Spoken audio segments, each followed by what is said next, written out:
Hey everyone, welcome back to my channel. I hope you're good. First of all, apologies on the delay. I had some technical issues on my end, but all is sorted now.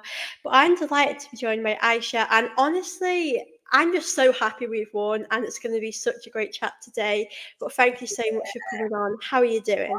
I'm good. I'm like you. I'm a little bit better now that's out the way. And I say that, but I was talking about this on another channel. Like, I don't know whether I'm in the minority with this one, but if someone says to me a derby, yeah, I'll say Spurs.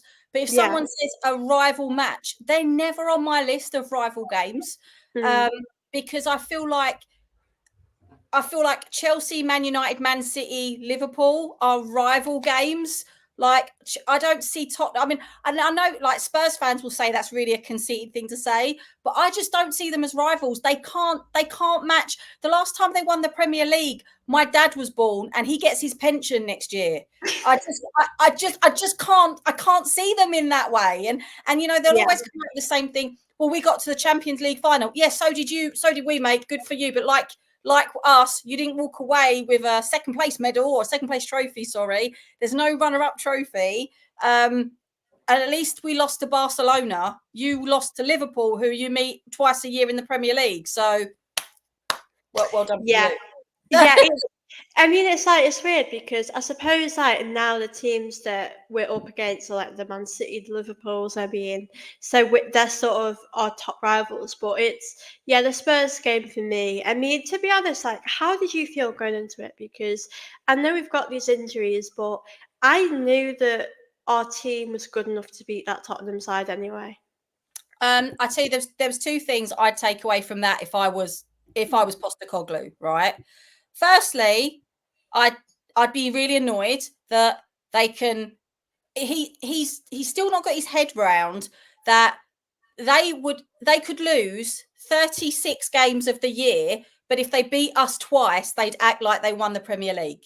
Like, the mentality of the players and the fans, I think, is something that he doesn't get his head round. So I'd be very annoyed that I'd be like, well, you could turn it on against Arsenal because quite clearly they played in that game better than they've played in other games this season, right? Which just goes to show to me, well, you should be consistent like that all season. The other thing is terrible man marking. You know what we like with set pieces. You get your backsides all round Ben White, but you ignore Gabriel, who's taller than Ben White and has scored through headers before, and also been man of the match 3 times against Spurs in the last 3 seasons. So to me, I'd be like, what was you doing? I mean, from an Arsenal fan's point of view, I don't care. I'm quite Yeah, happy. we're happy with that. I mean, Yeah. I don't care. But it was. I did think we were. I did think we were loose in the middle. I do think that Odegaard and Yeah. Rice were so blatantly missing. But I did have a little bit of a like, this is my team. I know my team when we were playing because I called every sub basically, and I was like, yes, like, dusting my arms off. But I did like when Ethan come on, I thought he looked really good, and I really loved that he didn't care. Like, he didn't care which Spurs, he didn't care he was playing against Yeah. some of these players. He was so like vicious for those 10 minutes. And I don't mean dirty vicious. I mean, like, if that was me and I went on for that 10 minutes, I'd be like, oh my God, I don't want to move out this I'd be little so nervous. Yeah. he was like, he just did his own thing. I'm really, there was him and Skelly were both in the starting Yeah. lineup yesterday, and I thought that was really, really impressive. I mean, these kids are what, they're 17, 18. I couldn't have done that 17, 18. No thanks. But yeah. Yeah, it was, and that's such a tough game for them to go into. And you know what? A lot of people did want Ranieri to start, and I'm glad Arteta didn't start him because it's a big. I feel like, especially he's so young, there's a lot of pressure on him, and if he made any mistakes, then there's a lot of heat on him to go with. So I feel like it was a good thing Arteta brought him on when we knew we were winning and we were going to win the game, but we've got such a bright future. It's weird. The bench wasn't obviously really strong. I know we had Sterling and Jesus, but I think for me, like with the injuries that we've had and we're having, like I really missed Odegaard and Rice yesterday. Like it showed you how much they're missing. Like you said, the midfield. I mean, I think Jorginho and Partey are good options to have, but they're not quite Declan Rice in that midfield. But No. how do you think it went in that midfield? Because, like, if we're going to be honest, Spurs did have a lot of the possession. I know we took our Mhm. chance and we defended really well, but the midfield for me was a little bit not too good. It was really loose. Yeah, I felt it went through the midfield very, very easy. And I think, to be fair, that was also for them. Like, I think that there's both needs to tighten it up. I do think that they underestimated our defence, but I do think their aim, I thought was really interesting, because I kind of got the feeling like their aim was to throw everything at the defence to tire our defence out, not realising that our team has got better pace, depth, and strength than theirs. So yeah, they were getting tired in the first half. Like, I didn't think I could blatantly see it, but it was very nerve wracking just how it went through the middle so much. But yeah, I think I actually said before the game, if Odegaard is fit, I don't want them to play him, because I feel like I'd rather him 100% supreme fit against City, because I don't know, I have a gut instinct that City's maybe not going to go our way, if I don't want to jinx it. And I was like, we can't lose 3 points to Spurs. We got Leicester after them. We would. I'd love to be able to walk out of 7 points of those 3 games. yeah, That's my aim. But you see, it's weird. There's me saying that, but then I think to myself, Man City haven't really played anyone with any massive strength that have stopped them yet. But we did stop them twice last season. We won once and we drew the other. So I don't know. And Odegaard hopefully should be back. Rice will be back. So, we'll wait and see. But I know I've heard a lot of Arsenal fans on social media not happy it was only 1-0. Like, they wanted to destroy him. But the bottom line is, it's still a win. And that's all we really need. We need a win. yeah. Like I think for me, like we're gonna take that win. Like I honestly did not care. Yeah. Like because, like you said, we've got Man City coming up and Leicester in a lot of tough games. And I think with Man City coming up, like for me personally, obviously I want 6 out of 6, but I know that they've had a great start. And you would probably take 4 points from the Spurs game, the Man City game. So I think what, it doesn't matter like how we performed, because Spurs, you looked at their lineup, they were quite attacking, and I wanted to actually get your thoughts a bit about our lineup, because I honestly didn't know what Arteta was going to do in the Odegaard position. Like I think a lot of us knew Jorginho and Partey would start. The rest of the team, we already sort of know what that's going to be. But yeah, did you expect sort of the lineup to be how it was, or what lineup would you have picked as well? I did. I did expect him to be for it to be that way. I'm glad he didn't put Havertz. He didn't, if I remember rightly, he didn't play him in the middle, did he? No, I think it was Trossard, wasn't it? Yeah. Yeah, because the thing is, when you play him in the middle, he hasn't had a very good time in the middle. I was really, really impressed with I don't know. I had this. There was a lot of people anti Sterling on deadline day, and I started off like that. I was at work. I was by the coffee machine, and one of the guys I work with came over to me and went, "Oh, you heard who you've just put a bid in for?" I went, "Oh no, you're joking," because I couldn't see him at Yeah. Arsenal. Then I was on a stream that night, and one of the guys I was with, he started giving stats, and he said that Sterling roughly plays 65 minutes of every game that he plays, right? And then the penny dropped. I went, oh my God, he's going to be rotational between Trossard and Martinelli, isn't he?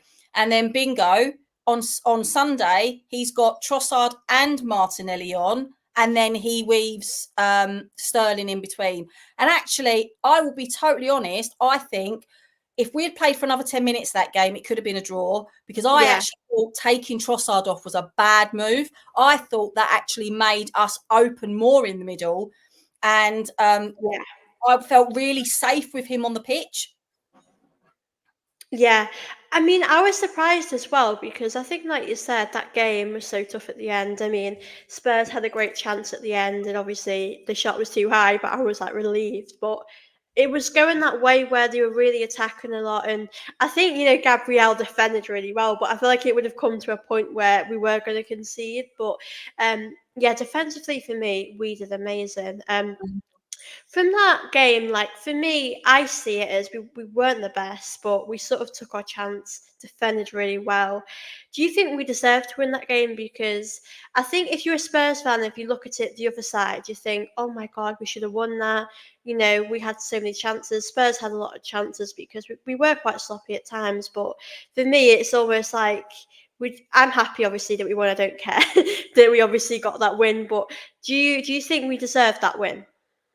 Yeah, I think we deserved that win because we didn't give up, and it would have been very easy of Arsenal of old to get really silly. They did what I thought they were going to do in the first 15 minutes, and I'm so lucky I was wrong with my prediction, because my prediction was 3-1, and I thought we were going to concede in the first half, and then we were going to batter them in the second half, because we have Yeah. this horrible habit in some of these games. We used to do it a lot against United. We couldn't hold the ball and not shake in the first 15, 20 minutes.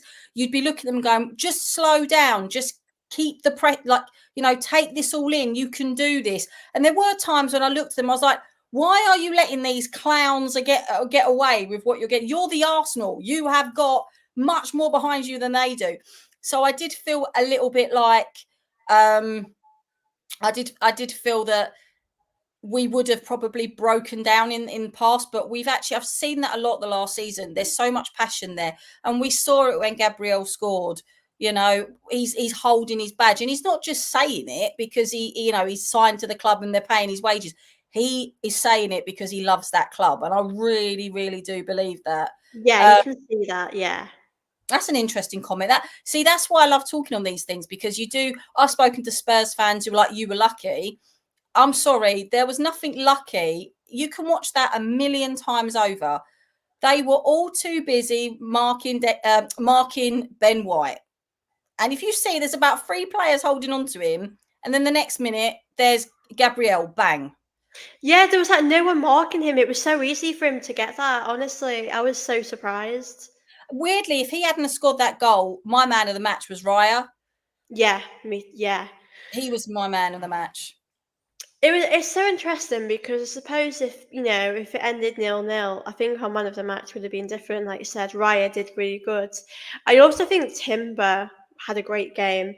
I Yeah. wanted to actually ask you about that challenge. I think it was in the first half because I mean, I feel like people might say we're being biased, but I do feel like in Northland derbies there will be more passion, there will be more different challenges. But I generally didn't think there was much wrong with that challenge. Like, I don't know if people think I'm just an Arsenal fan saying that, but what did you make of that challenge? Because I didn't think there was a lot wrong with it personally. Well, he got his foot on the ball, and I think that was the main thing. I think if he had gone in for a challenge that was definitely not getting the ball, my understanding is they look at two things. They look where your feet are and they look where your eyes are. And the fact Yeah. that his eyes were quite clearly on the ball, I think it was an absolute given. But now, unfortunately, I feel like teams are struggling to man mark Arsenal. So the next thing they're doing is trying to get our players sent off. We've gone back about 20, 30 years to trying to roughhouse. And I feel like they've done it with Declan Rice, who, Yeah. let's face it, is one of the most, he's 100% not even a dirty player. They tried it with Trossard yesterday. They've definitely got in the faces of Timber. None of them, I would say. I did say to my husband last night, though, if Granit Xhaka would still be playing at Arsenal, we wouldn't have been on that pitch by the end of that No, he game. would be off. Yeah. So, but then, like you said, passion. It's a really weird thing, because in one respect, I'd expect Postecoglou to be really annoyed that they can turn it on when they play Arsenal, because they're obsessed with Arsenal. But on the other hand, I do like the passion that's coming out of these derbies lately, because we went through a period in the Premier League where, because it was all about the wages, you weren't getting that passion. That passion sort of died with, the Man United, Arsenal, the Keowns and the Giggses of this, Ruud van Nistelrooy's. But it's coming back. And even though it's a double-edged sword, because you're like, that means someone could get sent off, it's also quite nice to see that they are putting their passion into it. It means a lot. And that Timber Chat challenge, one thing I noticed, I don't know if you did, now Xhaka doesn't get involved in anything. He was right in there. He was like, what is going on? He was I proper love like, that. Yeah. That was incredible. I enjoyed that. Do you know what? I mean, I know when Timber grabbed the goalkeeper, I love that. I was thinking him doing that would have got him sent off, but I do think as well, with referees in these sort of games, you've got to, there has to be like passion in the game. You can't really stop that passion. Like, I did think, like, what did you make of all those yellow cards? Because, like, there was a lot going on all at once. And I think some of the Spurs challenges, to be fair, did deserve a yellow, but it all kind of went a bit crazy, didn't it, with the yellow cards? you know what? He was new to the Premier League. And I think he got very card happy at one point, and I think he showed his panic. But I Yeah, did think he equally made some very, very good decisions. yeah, And the fact that to he actually referred quite a lot to what was in his ear, especially with what was going on with Timber. I couldn't fault him. And actually, I'd say he showed a lot of Premier League referees up, because if that's his first Prem game and he ref like that, some of these people have, they need to go back and actually go back to the textbook and do a few more exams, because I did kind of think he was quite fair. But I also yeah, think that the carding situation was because he was trying to calm the game down, because he was like, look, you're getting carded for literally nothing. Like, just stop it now and calm down. But yeah, it was. I think he did lose control a little bit, but it sorted itself out. I was quite shocked that there was 11 men on the pitch for both sides by the end of that game, to be honest. I was saying that on like Twitter. I was saying there's gonna be a red card. Don't know which team it will be for. I mean, I was worried it would be for us, and I think we can't afford to do that. But you know what? We did really well, even when some of our players got a yellow card. But I do agree at the fact that sometimes the referees might need to do that to calm the game down, because I know it always gets heated when we play Spurs. And I wanted to answer this one from Shubham. Good, big up yourself. And predictions for the Man City game. What's your prediction? Because I Oh, just don't know right now. Like, I feel like, do you know what? I think at the moment I'm going to say 1-1. I'll take that, but obviously I want to win. I'm really worried, because if I say what I think and it's that way, It people might backfire, there's yeah. one thing I've realised about football fans, right? Football fans are really suspicious. They might have the most, like, you might meet a scientist in the real world that bases all his information or her information on facts, but when it comes to football, they have a lucky top, lucky pair of socks. Um, my gut is that they're going to beat us 2-1, right? My hope is that we beat them 2-1. My Yeah, dad's reality is he says he thinks it's going to be a draw, 1-1 or nil. To be fair, it could even be 0-0. Because I think they've got defensive problems. I mean, there's been twice now they've let in goals in the first 5 minutes this season. And while I know they beat Brentford at the weekend, the fact that they went 1-0 down in 1 minute, when yeah. you've got this super team that's worth billions, I think is a little bit concerning. And I'd be concerned if I was Pep. All right, they still got the 3 points, but what happens if they come against a team who they do that to, and then the shoe ends up on the other foot? Because it could do. Yeah. It could do it to them. But yeah, I've conceded to lose the points against them, simply because we beat Villa. I know that sounds silly, but we couldn't beat Villa last year, and we beat them and drew with them once. Now we've beaten Villa. I feel like, could we allow the pressure to be slightly off? I know there's going to be Arsenal fans in the chat not agreeing with me at all, but I mean, I think we have to be honest and say probably right now Man City are better than us, like, so far this season. I know we were actually doing good, we've not lost, but I think you look at how they play.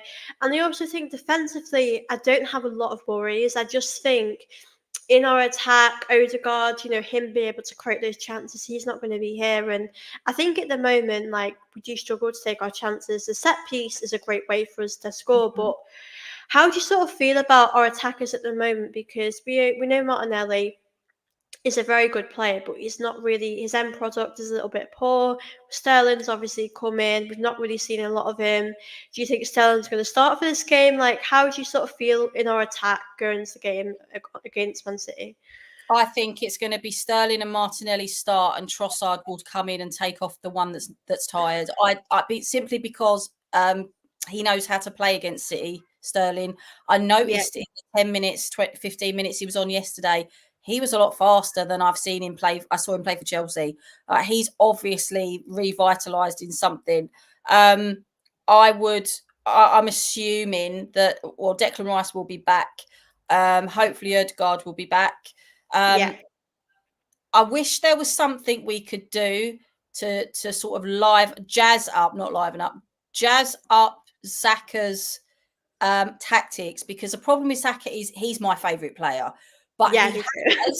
he has, and I love him dearly. So if he's watching, please forgive me. He's become a little bit predictable, Yeah, and definitely. Yeah, so I feel like people know how to mark him. They also go after his legs, which really annoys me, because the short-sightedness of that situation is he also plays for England and he's one of our best players for England. And if you're going to knock him out the game, you're not only doing it to Arsenal, you're doing it to your national team as well.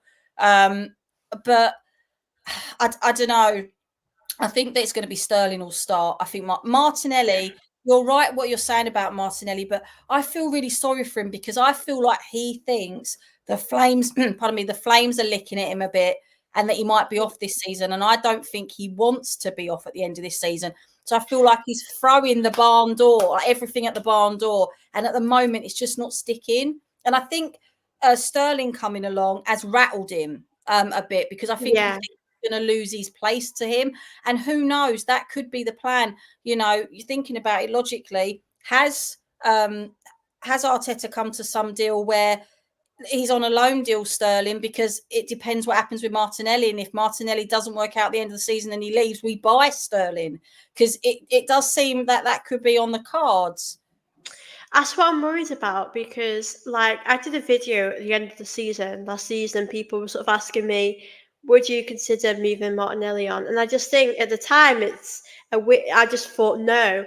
I mean, to be honest, at the end of the season, I still wouldn't want to get rid of him because you've seen, when we first bought him. I'll be honest, I didn't know much about him. He's come in and he's done so well, and we know that he's got that pace. He's a very good player, and I really wanted him to score yesterday. I was a bit sad he didn't, but it's hard as well because competition will happen. And, Martinelli at the game at Man City, a lot of us probably want Sterling to play because he has that sort of, he knows Man City, and Sterling is obviously going to be a good player. But it's a very tough one, Martinelli. I think people, unfortunately, I might be start giving up on Martinelli, but for me, I still have a lot of faith in him. I'm still like, I really want him to prove people wrong, but at the end of the season, if he still has this sort of problem where he's struggling to score, would you want to keep him on for another season, or would you still want his future to be at Arsenal? I think it all depends what happens with Trossard as well, Yeah, because at the end of the day, you could find yourself losing both of them, and that's definitely not. I mean, I love yeah, Trossard. There's something quite calming about his presence. He's one of them players. You think he's being quiet till you take him off, and then you realise how much you've yeah. missed What him. you're missing? Yeah, definitely. So, thank you. Big I've got ups. Yeah, I really appreciate that. Yeah, I've been doing stuff in and around social media and YouTube for a while, but not around Arsenal, because and simply because, and I know it's going to sound like a really silly thing. I spoke about this on another video, but because like there are so many really dominant channels that do it really, really well, I was a bit like, I don't know if anyone's going to take me seriously, what I've got to say. And then, like, because I've had a season ticket for 15 years, yeah. I would literally like talk to the guys in the queue getting a drink or like coming out the ground. I love And that.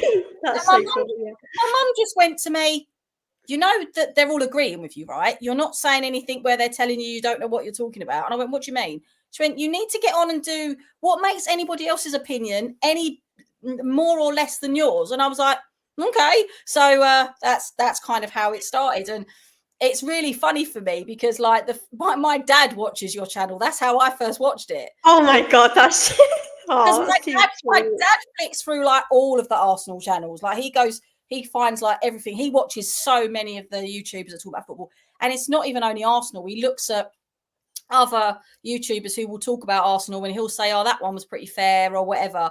So it was really funny when we started talking on Twitter, because I was like, oh, I know who she is. So Oh, that's so nice. And do you know what it is as well? I think it's nice to just just nice to have these conversations because, like, even at games as well. I mean, I don't get to go to a lot because I live a few hours away. But even when you're there, you just chat to people forever about Arsenal. Like, I could just talk all day. It's just nice as well because, like, even if we've lost, it's nice to just reflect on it. And like, if your family as well, my family, like my mum doesn't like football, so it's sometimes if people around you don't like football, it's nice to just come on here and chat as well. So yeah, I love that. Big up AFC always. The result is bigger. Yeah, I did not care. Like we said, the performance didn't really matter. No. We can't keep riding our luck through. Yeah, that's the thing as well. People kind of said this to me yesterday about the game that I wouldn't say we were lucky, but I think Spurs should have took their chances. But do you think, like, I mean, I suppose for the game against Man City, we couldn't really put a performance like that. We'd have to do better. But do you think how do you think we'll be against Man City? I mean, I know you said that you think we might lose, and Haaland is obviously a big threat. I'm worried about Haaland, to be honest. But how do you sort of feel? I mean, like you said, Trossard as well. I think he had a really good game, and we've got so many like really important players. But I'm just interested to see as well, Saka, will he play? I know he went off with a bit of cramp as well in that game. We've got Atlanta as well coming up. Our schedule's getting really busy now. I think I personally think that yesterday Zaka had been in a class of the Ben White school of shithousery, if you want me to be totally Yeah. honest, because I kind of I don't know if there was that much wrong with him. I'm wondering if that was a tactic right from the word go, because I did notice that we made a big thing of pointing out every time they delayed the ball because of what happened with us with Brighton. I think you know what, I've always said that Arteta is psychological. I've always said that he reads the game, he knows what he's doing. But yesterday was the first time I was like, do you know what? You are actually a petty, ruthless son of a so and so, and I love it because he literally took everything that he had two of our youth on the team sheet, because what he basically wanted to do, one or two things. He wanted to put them out against Spurs so they got a hunger for the North London derby. But then he also wanted to say, look how rubbish you are. You can't even beat our youth team players, right? He was playing with them yesterday. And you know, I know everyone says it's not about it's not about the performance, it's about the score. And I totally agree with that. Because there's a flip side to that. How many times have you watched Arsenal and they have played the most beautiful chef's kiss football you've ever seen and lost 2-0? And Yeah, it happens. Yeah. right, everything was right, but the ball in the net. I don't care about that. I want the points now. You know, I don't want us quite to become as boring as Chelsea were when they were winning everything. Because my dad used to jokingly say, if they were playing in his back garden, he'd close the blinds. They're that boring. But I don't want us. I want us to be somewhere nice and in the middle. I want us to get the results. Yeah. But I also want it to be something nice to watch. I think you know, we have played beautiful football last season as well, and there's been times where we've won 4-5-0, and that's amazing to watch. But on the other hand, there are going to be games where you've got to sort of win playing ugly football in a way, because there are a lot of defensive teams and low block teams that are hard to play against. Like, there's certain teams I know this season that will struggle. Like, for me, Everton at Goodison Park, it's one of those games where I always get really worried. Like, it's just that for us, it's a team that we're actually okay at home. It's more away. But last season we did okay there. But I know there will be games, where we come up against where it will be a real struggle. But I think at the moment, I would say you've got to take it game by game and not get carried away, but enjoy the win because it's amazing. And beating Spurs, of course. Possession doesn't win you football matches. Exactly. Spurs had so much possession and they came away with nothing. Literally. I love that. There was only, there was Go only first. one thing I got wrong yesterday, and I'm so glad I did. Right, I predicted all of the substitutions. I even pretty much predicted the team lineup. But literally 2 minutes before we scored, I went, "We ain't scoring in this game," and then they scored. So that's the one thing I'm really glad I didn't get right. I know, literally, like, Do you know what? It's weird. Like the first half, I think into half time, like I thought, "Oh, I can breathe now. It's not terrible."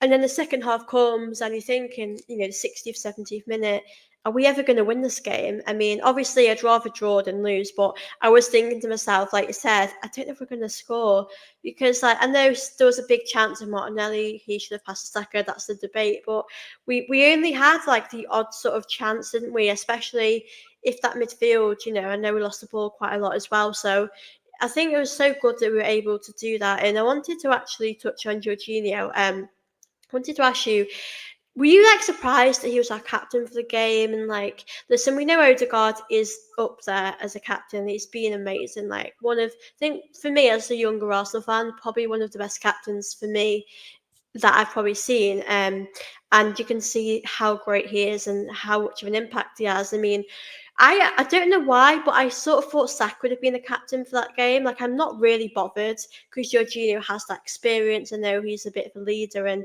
he's a good role model to have. But I just wanted to sort of get your thoughts on that, really. I was shocked at first because I'd Mm. never really seen him display any captain sort of experience before. I mean, if anyone in the chat knows he's been a captain before, please remind me because I genuinely can't remember. I wanted it to be Saka. There was talk in the week about that, but I Yeah, kind of got the feeling that Arteta wanted him to concentrate on what he was good at rather than having to worry about other players in the team. And Erdegaard, to me, the reason he is such a good captain, because I'm probably, no, I don't know exactly how old you are, but I'm probably coming 20. up 20. Yeah. Okay, I'm double your age in a year. So I'm 41. So therefore, I've seen quite a few captains over the years. I did feel like he's got a real mixture of Tony Adams and Dennis Bergkamp when he commands. And I know that, Yeah. I know one of them is a defender and one of them was a striker, and I know that, but it's the command and the presence and the personality for me, which makes me think of those two players. And Yeah. I did think who's going to fill his shoes, but actually seeing the way Arteta was talking to Jorginho, I actually thought, you know what, that was a really good choice. And that's the thing, he knows his players better than we do behind the scenes, like in the Yeah. dressing room, in training. He's obviously seen something in him in the week where he's gone, I want to make him captain. It could even be the way that other players respond to him and how he talks to them and the instructions they take and all that stuff. So, yeah, it's nice to know we've got a backup that can get the job done because that's obviously really important. We don't want this thing to start off a trigger of injuries for Erdegaard, which is going to make him injury prone. So I actually think that it's nice that there's someone that can take the mantle when they need to.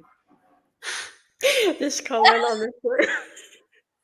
I mean, I think because we're used to seeing Rice and Partey, it's just it's not a downgrade, it's more just he's not as fast as Rice, and I think it made you realise that yesterday. Like, I know Jorginho sort of got knocked off the ball a few times, and if that was Rice, he would try to go for it a bit more. But we have to understand Jorginho's not played for a while, and I thought we did okay with one. We can't complain. And I wanted to touch on as well the Atlanta game coming up on Thursday. How are you feeling going to it? Like, what sort of lineup would you play? Because for me, I'm just focused on the Man City game. Like, that's all I'm thinking about. And that I want to have a really strong lineup for that. But on Thursday, yeah, what lineup do you think you'd want to see? I'd mix it. I'd have it definitely a lot of first team players, but I'd use the same sort of formula that almost like Wenger used to when he used to play Carling Cup games, where he'd play a couple of dotted first team players and then a couple of backups. So I'd probably put like maybe 60%, 70% players that we want to actually get them out there, get their legs moving to keep them physically fit. And then I'd probably rest players that I was a little bit worried about, or at least put them on the bench until sub them in the the 70th, 80th Yeah, minute. So I'd probably would give Skelly and Wari a go against Atalanta. But the problem is it's away, isn't it? So that's the other thing you've yeah, got to take into account about it. Also, I don't know if there's any legalities to taking them if they're under 18 to yeah. something that. There's all sorts of different things in different countries. So if anyone knows that, but I don't think I'd put out the same team I put out yesterday against them, just to be on the safe side.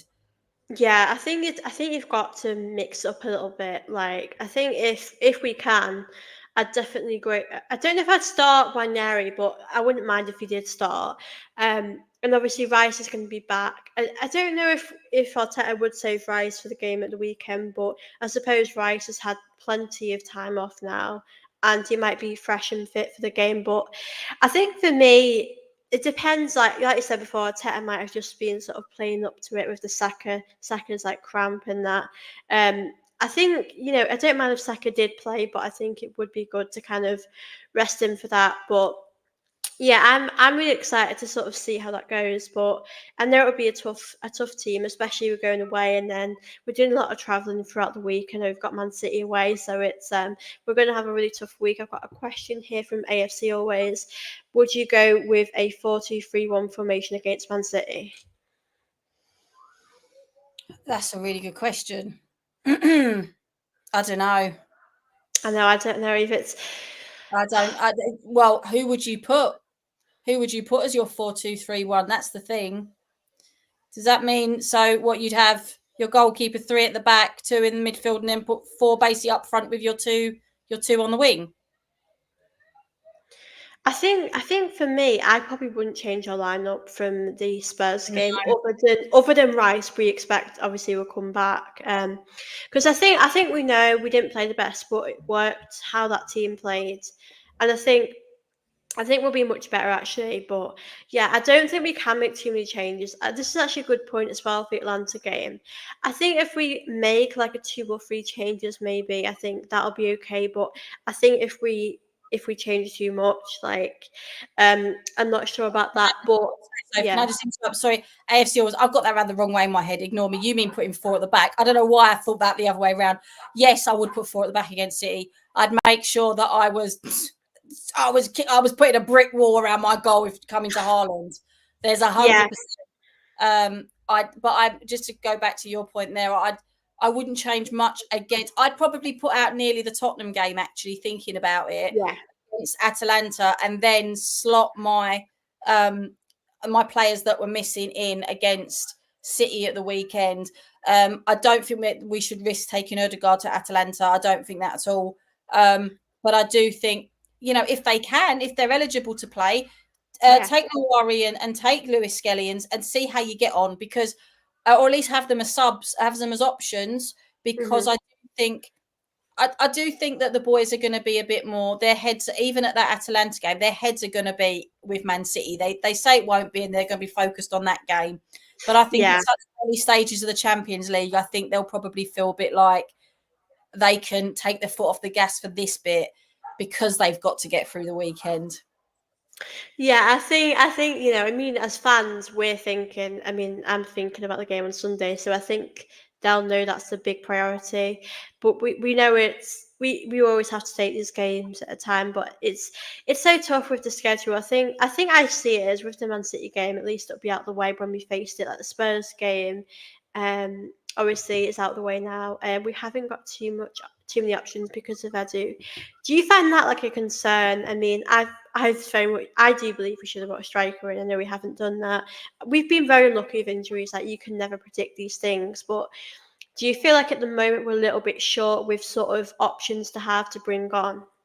Yeah, I do. I do think we are. I mean, I'm not going to sit here and say that I think that everything Edu did in the transfer market was good. I think that he had his prongs in many fires, and I think sadly they didn't materialize. I don't think he was sitting there doing nothing. I think he had a lot of plans for things he wanted to do. But I equally, look, we can't do much about it now till January. Maybe Yeah, there's a push for him to actually get something going on in January. We can't complain now about the fact we haven't bought a striker. No, we haven't got one, and we've got no chance of actually buying one until January anyway. So we've got to make the best of what we got.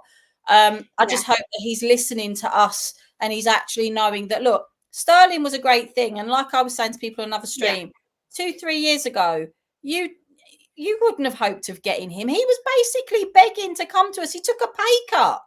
You know, yeah, he could have gone to the Arab League, and he could have gone there and been on about 600,000 a week. He didn't. He wanted to come on a loan deal to us. I mean, I think, look, we've got to take that as a massive compliment. Some Arsenal fans Yeah. might not agree with me. I think that the fact that we've had some really humdinger strikers over the years, and then the next thing we know, we've got him banging on the door. From what I'm understanding, he made all the first moves. It wasn't like we were chasing him. He seemed like he wanted to come. I know from what I've sort of read as well, he seemed like he was so happy to, when Arteta called him. And I think, to be honest, at Chelsea, Chelsea right now are a bit of a mess anyway, but I think they've got a big squad. And I think it's like Havertz just came in and he's grown in so much confidence, and Arteta has believed in him. So I feel like, for me, gives us a bit of confidence knowing that Arteta's worked with Sterling already, and I think we've just got to see how it goes. I know a lot of us at the start when we signed him, it was very interesting. A lot of it was quite mixed. Like, I think for me, I wasn't over the moon about it, but I didn't hate it. Like, it's hard to know how it's going to work. Like, I think you've got to give these things time, but I think if we brought a striker in with Sterling, I think things would be different. But like you said, it's happened now. We've got to make it through January. We've got to just really see what happens. But we've got to remember these players are going to come back soon. Marina's going to come back. Odegaard's going to come back. We've got Rice in the game. So I think things are only going to get better for us. Big up Thomas, and he says we won't win the league with Havertz. No offence to him, he's not getting us 20 goals. I mean, with Sterling, I think we have to give him some time and get behind him because he's not played really much. He came on for maybe 5 or 10 minutes. But for Havertz, like, how many goals do you think he can score? Because I think he could get possibly 15 to 20. But I know as well it sort of depends what position he plays and how much game time he gets as well. I think, to be honest with you, I think the thing is with Sterling, just like Havertz, you didn't see their true potential at Chelsea. Chelsea are doing that very classic thing that they have been doing for the last couple of years, and they seem to be buying up everyone and just trying to make it stick. It's not worked. I mean, my Yeah. husband told me yesterday they've got 13 goalkeepers. They could make a team with just their goalkeepers. They've got It's crazy. 52 first team players. I mean, that's like 2 of my classes at work. Like, I just can't think of 52 kids in one room. It'd be crazy to me. But I don't know. I think that good players are festering there because they've got these huge squads and they can't possibly be nurturing them. But look, that's why it's a loan deal, right? We haven't really lost anything by it being a loan deal. I mean, I see. The thing is, I'll be honest. If he wasn't going to buy a striker, some in the chat may not agree with me. I don't think I would have been so quick to let Emil Smith Rowe go, because if you actually Yeah. see how he plays with Xhaka, you didn't give that boy a chance to gel with the kid he grew up in the ranks with. Even if you watch the Arsenal All or Nothing on Amazon, you saw the magic between them two. They never allowed it to materialise. I know that some people are going to say he wasn't good enough for us, but I also think, did we give him a chance to be good enough for us? I personally would have kept. I don't understand why we couldn't have done the Sterling loan deal and kept him, to be I honest with agree. you. I personally don't get it, because I know in training he has played in the midfield, right? He also Yeah. played in the midfield when he was with the youth. So therefore, if they had kept him and that happened with Odegaard and Rice, you did have someone that at a push you could slip in the midfield who could very easily pass the ball to Xhaka, because that's what they do a lot of the time in training anyway, or they did. So yeah. Yeah, I'm with you. I think with Smith Rowe, like, I think a lot of us knew it was quite 50-50 about him leaving. And if I was Arteta, do you know what? I would have given him another season personally, because last season he faced a lot of injuries, and we pretty much know our starting 11 when the Yeah. players were all fit. And he sort of needs time to sort of get those minutes up, build those minutes up, get back into the team. Um and I just feel like I kind of think in my head, like, what if with Smith Rowe? Don't get me wrong. I'm so happy to see him do well at Fulham, and Yeah. he's going to get regular game time there. But I just feel like for me, it feels like a shame, and it just feels really. a bit sad that he's gone. I mean, obviously, we all love him, and he knows that he'll always have a place at Arsenal. But it just feels to me like a shame. And now you look at things and think maybe Smith Rowe could have made a difference. I mean, no, we're not on a bad run. You know, we've not lost a game, but I think Smith Rowe for me would have made that difference. And like someone said, Marino, like we don't really know what he's going to be like at Arsenal. Obviously, he's had he's had an injury and he's going to come back, and I'm really hoping it works out for him. But yeah, I think if Arteta knew he wasn't going to bring a striker in, and then we might have tried, but I think you have to make sure you've got enough options off the bench and around the team because so many injuries sort of do come up. And I wanted to actually get your thoughts on Arteta because in the comments here, people sort of giving their thoughts, and I know, like for me, it's been a bit of a journey of Arteta, and there's been times where I've honestly thought, like, where are we going as a club? And I'm not blaming that all on him. I think everyone around the club takes that, and but now you look at it and you think the last few seasons we've been amazing, and to see the journey, the growth as a club. I know we've not been able to win the big trophies yet, but I generally feel like we're going in the right direction.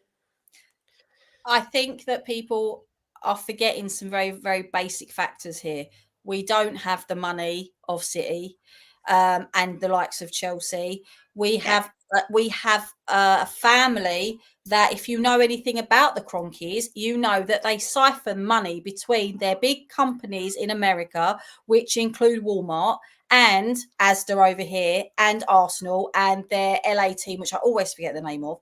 But the bottom line is, when we was having a dire couple of years, about what was it, 7-8 years ago, they were siphoning money out of Arsenal to prop up their American team. And Josh Kroenke stepped in and went to his dad, "You're going to stop doing this because this is my club. Actually, you bought this for me, and I'll pull rank and take it off of you." And no court in America would have let him do that. That's why now Josh Kroenke is so much more involved.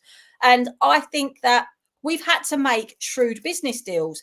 And everyone keeps saying about Arteta, I know some people in the chat are not going to like this, but all right, we let him go. We sack him. We bring someone else in. I guarantee the minute Pep goes, he's going to be at City. He's going to know all our secrets. He's going to know all of the players that he's been able to nurture. And do you really think that we're going to be in a good position having that against us? Because he's going to have the bank account that his managerial expectation is going to allow. And while I know that it seems to some people, like someone said in the chat, we're rewarding failure. We're not really rewarding failure because we are a team in transition. We have been Yeah. clipping the heels of arguably the biggest club in Europe that have now won the league 4 times. As an Arsenal fan that remembers going to Highbury when there were buckets on the floor in the North Bank concourse where the rain was coming in, and you was getting behind the team, and it was boring 1-0 wins on a Wednesday night when it was freezing cold, and you were still turning up because it was fun and it was your team, and it was no way as interesting as now. I'd have Arteta over any other manager in the Premier League. But that's my opinion. I would never ever turn around and discount someone else's opinion.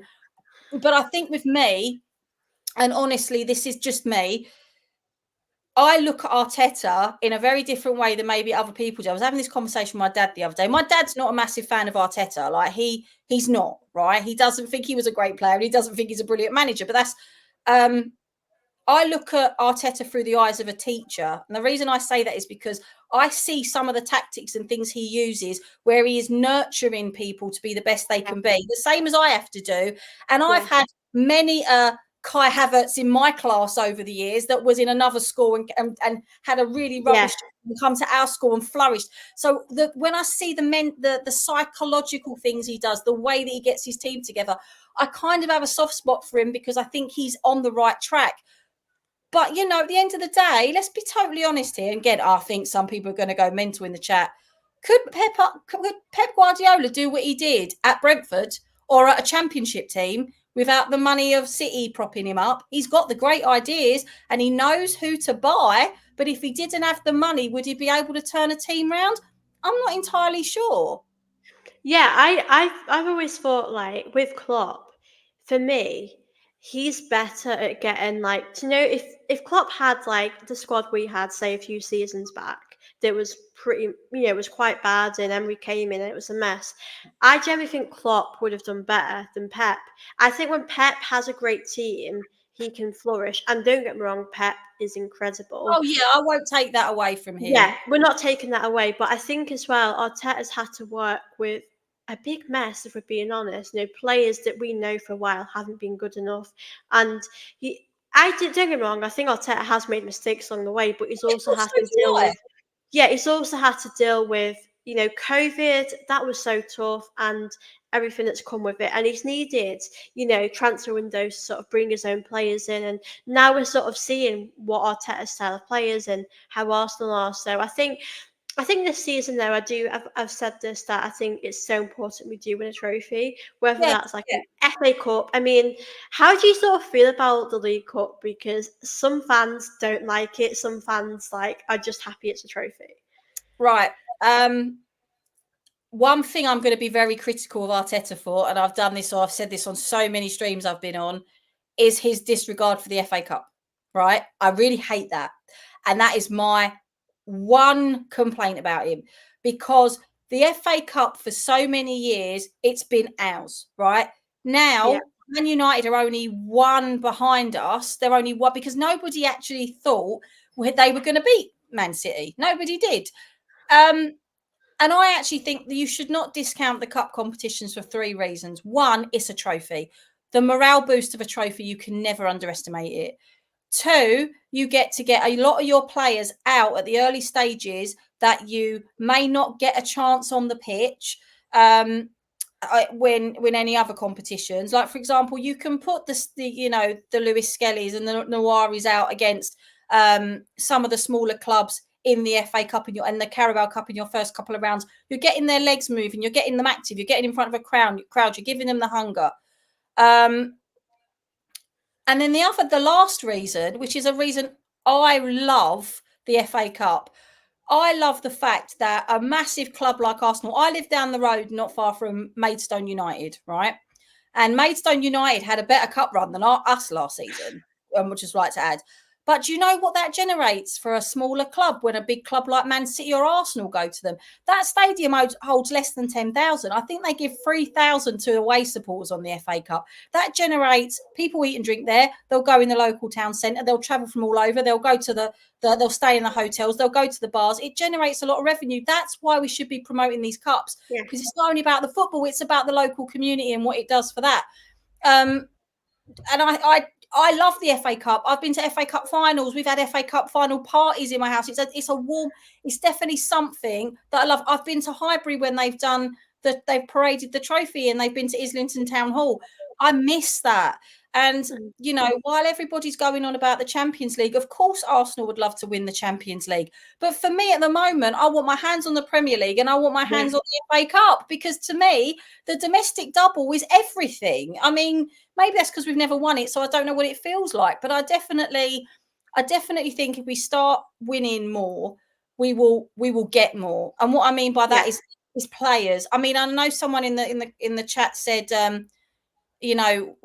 about rewarding failure and that second place isn't good enough. But what I mean by being consistent with that is that if you keep knocking on the door of second place and you are qualifying for the Champions League and you're getting more of a budget because of the money it brings in and you're being able to buy these players, there is going to be a player with a big ego out there that's going to want to be the player that wins you the league, wins you the Champions League. And these big players are going to start wanting to come to us because they're going to want to be seen as God. They're going to want to be like the Haalands and have the team built around them. And I do think we're on the cusp of getting that. I don't know, maybe I'm wrong, but that's just how I feel. We're so close. That's the annoying thing. But like last season, like we were like 2 points or something from Man City. It's so frustrating. Like you said, Arteta, like he's so close to doing so well, with the success. But I do agree. Like this season, like, I love an FA Cup. Like I've never seen us win a league, but I've grown up on winning lots of FA Cups, and it's an amazing feeling. I know this team. You look at them, and I think, like, especially like Gabriel, Saliba, Saka. I'm just thinking, you deserve this so much, and I really want that for them. And for us fans, it will be amazing. And there's also that sort of worry in your mind, maybe not anytime soon, but maybe a few years time, if we're still at this point where we're not winning things, other players might want to buy our players, Saliba, Madrid, you Yeah, just it's don't true. know. It's true. Yeah, It's true. that's what worries me because, Yeah. like, growing up, Sanchez, I love watching him, but I just knew he was going to leave because he deserved to be at a club. I did think I think, he should have probably gone to Man City because they were better at the time, but this is sort of the worries that sort of happens about if you're not successful, players like are going to leave, and yeah, now's the sort of time for us really to win stuff, isn't it? Yeah, and can I just say, please, chat, don't hate me, because I feel like there's a lot of people disagreeing. So please don't hate me. I'd like to come back on Sophie's channel again, please. Thank you very much. Well, we all have different opinions. That's the No, beauty of football. well, Yeah, the thing is that I do agree with that, and this goes back to my original point. People are always asking, why is it we're not buying these bigger players? And it's because Arsenal won't spend on the wages, right? But the cycle of that, which we dread every every transfer deadline as Arsenal fans, is we know that, and that means that players like Rice, like the Odegaards of this world, like the Trossards, the Martinellis, the Salibas, they are going to leave, because if someone offers them double what they're getting at Arsenal and we aren't winning anything, of course they're going to go there. We're not yeah, stupid. And I know that I've been very sort of like on Arteta's side a lot of it with this, but I do also want to let everybody in the chat know I'm not totally delusional. I'm not totally siding with him, because one thing I like to pride myself is I'm a really honest Arsenal fan. Like, there have been some days where we've lost and people have tried to like give it to me, and I go, yeah, we played rubbish. What's your point? And they can't answer me, because I'm like, yeah, we played yeah. rubbish. What do you want me to say? You want me to stick up for bad performance? No, I'm not sticking up for bad performance. So yeah, I don't know. Maybe I'm just trying not to be negative. I always think everyone is entitled to their opinion. Like, just because you might criticize things doesn't mean you're being negative. It's a tough one at the moment because we're sort of like so close to doing it. But I think this season, like, you make a good point. I know we can, like, the league for me would be my number one Oh priority yeah, because we're so close, and it's so annoying because the Champions League for me, I think we can do good. We're progressing, but I don't think we're ready just yet to win it. But with the league, we've seen that we can really get so close and do it. But like Early Doors Football TV says, we're just short of getting over the line. If our test doesn't do it this year, you have to remember if you're in progress in the Cups and Champions League. I think as well that our squad is quite weak at the yeah, moment. Um, and that is a big problem. But I know in a few weeks' time, Odegaard, like I said, these players are going to start coming back. So I think it's going to happen soon. I just want to see Arsenal win the league titles. It will happen soon. It's been a very long time. We're getting so close to doing it, and I just hope this year can be our year. And obviously, it would be really great to obviously win the league. It'd be an amazing feeling. I just want to say big up to Kai, and do go over to subscribe to Ayse's channel I over do there. appreciate that. Yeah, I mean, see, this is the thing that I do feel. This is going to sound so patronising. Please take it not. It's not meant to be. I really, it's not meant to be. God, please forgive me.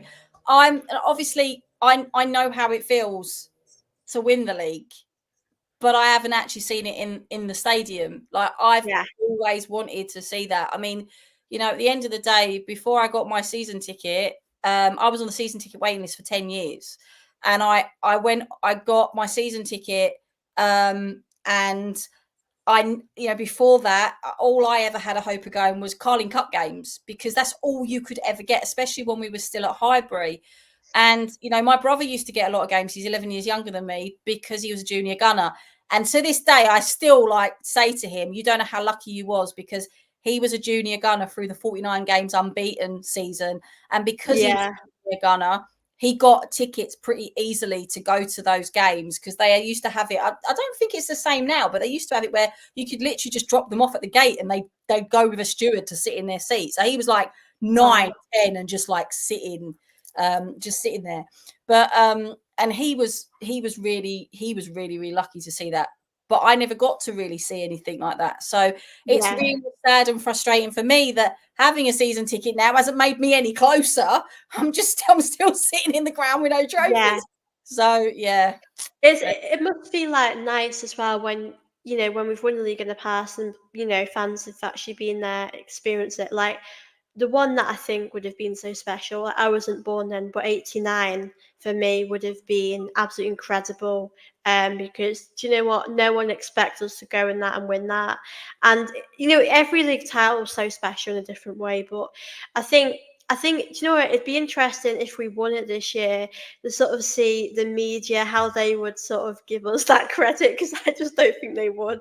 Like, there'd be another excuse or reason like bad about us, but as fans, we're not bothered because we'll win it and hope. I do hope we can win it. Like, I'd love us to do it, but like we said, every season we're getting so closer. And I just think the season, like, if do you know what, I think if we draw against Man City or get a positive result, I think it puts the team in a good direction. Mentally, like if we won that game as well, that would obviously be very good for the players. No, I agree, and I also agree that 20 years is not good enough. Yeah, And really, let's face it, we've only started. We've only actually started to really contend for that title in the last 2-3 years, and which means 17 years with no ambition. And I think this is another yeah, reason why I get a little bit upset with the anti-Arteta, because and that's not saying I'm getting upset with anyone in particular chat, it's the conversation, is yeah, because the at one point those that owned our club were just happy to try to aim for fourth. This yeah. is a Top team that four. went 49 games unbeaten, and this club is a team that, or a club is went 49 games unbeaten, and you are putting them in the mentality of finishing fourth is okay. Yeah, And that, and we sat there as loyal supporters and we put up with it, and and even down to Arsene Wenger. And I always thought this was the case. Then I read his book and I knew it was true. The amount of times that man took the flack from the media, right? Took the flack from the media for the poor decisions that were being made. And because he was a gentleman and a professional, he kept his mouth shut. And when I used to hear a lot of the Wenger out, it used to really annoy me, because I was like, yeah, this is a man that gave us everything, and you are literally turning your back on him. Yes, I know he had a decline. I know that. But I also know that he took a lot of flack that mm. it wasn't his fault. And someone asked me in the chat which one. I think I've lost it now. I'll go But offline. oh yeah, Oh, which yeah. 71, 98 or 2000? Right, this is going to really shock you because I wasn't born then, right? But I'm going to say this 1971, and I'll tell you the reason why. It's going to sound like a really weird one, but I'll explain. My dad is Turkish Cypriot, and when he was in Cyprus when the war broke out, and my granddad fought for the Egyptian army in World War II, so he was able to come to England and bring his children and flee because he had British passports. And my dad of that year, they came over in 72. The 71 when we won the league. My dad remembers seeing the double of the 71-72. So he remembers seeing that, and he remembers that was how he fell in love with Arsenal. That was his thing of falling in love with Arsenal.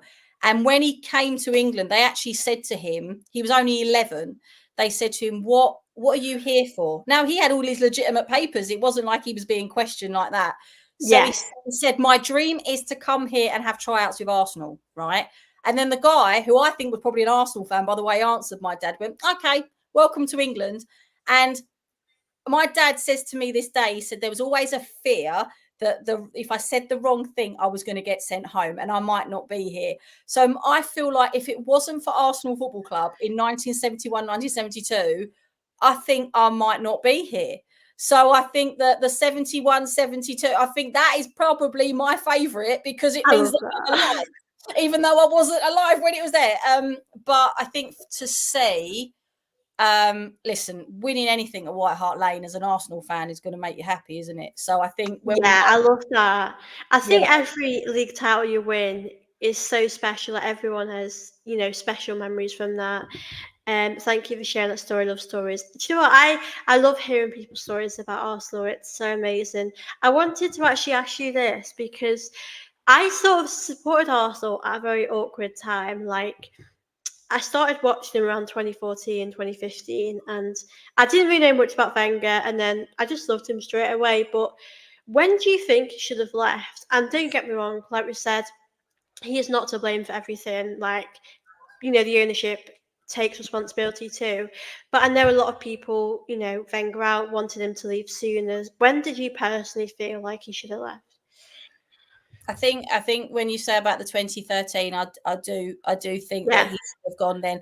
The interesting story with Wenger, which you know, you read it in his book, and also it's something that people they forget about him, is that he actually was one of the reasons why so many of us could afford our season tickets for 5 years, because he very meticulously worked out the finances of the club, which meant that they were froze for 5 years. And it was a lot to do with the fact that he had a good team that he was basically just trying to prop in, fill replacements for. And unfortunately, the formula didn't work after the 5 years was up. And then that's when we started to fall into the situation of winning absolutely nothing yeah, and went dry. But I guess where I'm going with that is he thought about the fans, and I think that's so much to be commended about him. I was at his last ever game when he stood up and he said, I'm this is my job, but above everything, I'm an Arsenal fan, and I know that there was people around me that were crying because it felt an end of an era. I yeah, didn't remember another manager. I mean, I just about remember George Graham because I was born in '82, so I just about remember George Graham, and I remember the whole Bruce Rioch thing, and then we got Wenger. But really, the majority of my life following my club that I could remember. But mind you, saying that, my first game, I think it was 1988. Anyone in the chat remind, my first game was David O'Leary's testimonial at Arsenal at Highbury. So that was my first ever game. So I was about 6. I think it was about 1988. See, I am showing my age here now. I feel really old. I love hearing about this because obviously I supported Arsenal quite young. I think my first game was just before lockdown, and do you know what it was? Going to the game, like I'd never been to Emirates before. I mean, I think I'd been on like tours, like stadium tours, but when you're actually at the game, it's such a surreal experience. And yeah, for me, like Wenger, like do you know, he inspired me so much, and it's sad to sort of see how it ended. And I love watching his sort of documentary film thing and his autobiography. It's actually nice to hear him actually speak about how he feels like years later, because we know at the time he's a very professional person. He's not gonna publicly call out people. He's just not that type of guy. But yeah, I think it's amazing to sort of see sort of how he inspired so many generation of fans as well.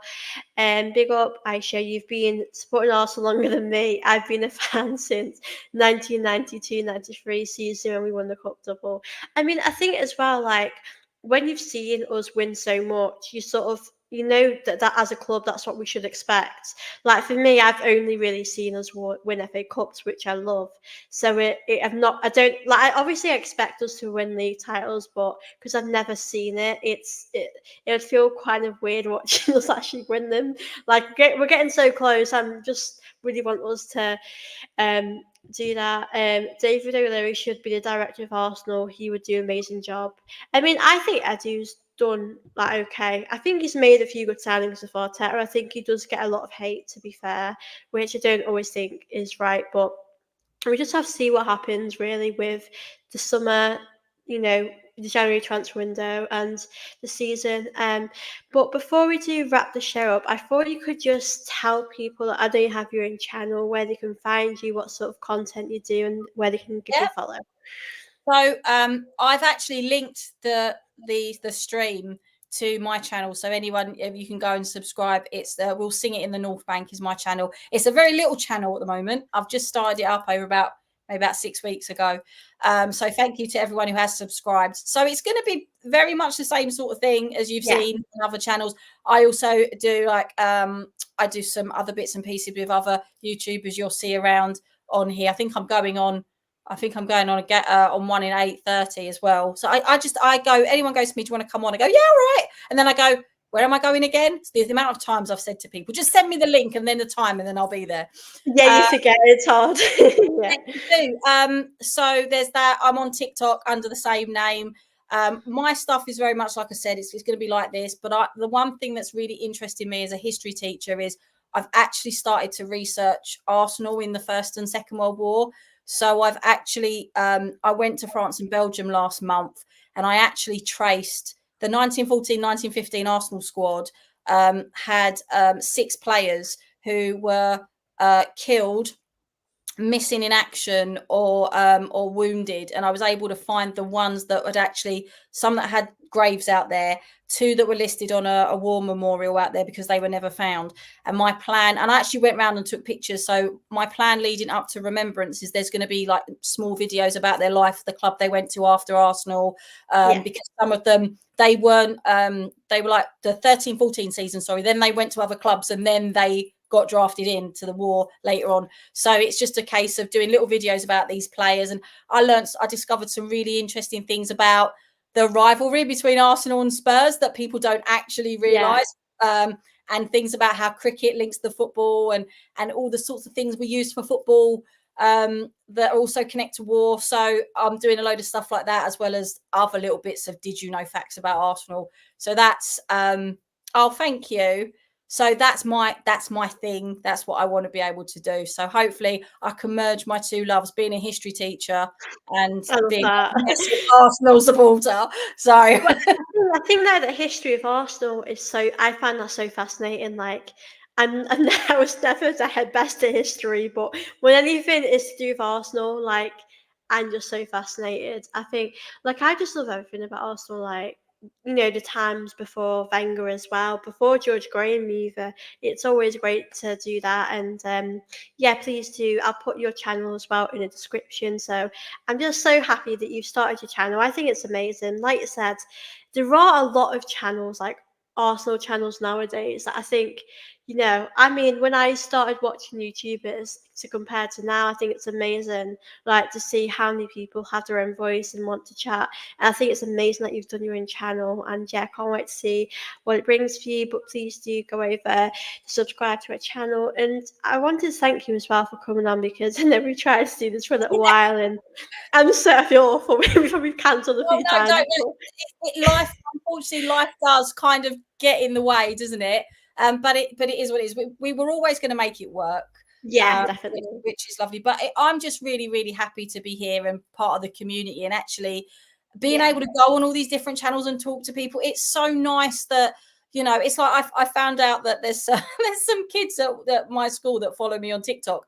And I actually had to go and Oh. ask the safeguarding team. I was like, "Are they allowed to do that?" When they went, "Well, as long as you're only talking about football, you don't swear. There's no problem." I was like, "No, I don't." So I was, but it's a lot of like, did you know in this day, like, for example, there's one on there at the moment where we played Wolves on the opening game of the season. And in the 1914-15 season, we also played Wolves on the opening game. But the actual game, the opening game we played them was on the 5th of September, which is Saka's birthday. And Saka scored against Wolves in the beginning of That's this nice. season. So that's the sort of weird and wonderful things I find when I do my Yeah. little TikTok. So yeah, that's where my brain is with it all. I love that. I think it's so amazing to see, like, the history as well. I love hearing people's stories as well about their Arsenal journey. It's been really lovely to hear your journey as well. And a big thank you to all of you in the chat as well for showing us both so much love. It's been thoroughly enjoyable. I'll definitely have to have you on again soon, because I've Oh, really enjoyed this. whenever you want me back, we will sort it. Yeah, we'll definitely sort it out. Fingers crossed, though, guys. We'll get a win against Atlanta, a win against Man City, or a draw. Some positive results would be nice. But yeah, guys, I hope you all have enjoyed this show. Please don't forget to subscribe to both of our channels. Do like this video as well, and we'll see you all very soon. Bye, guys.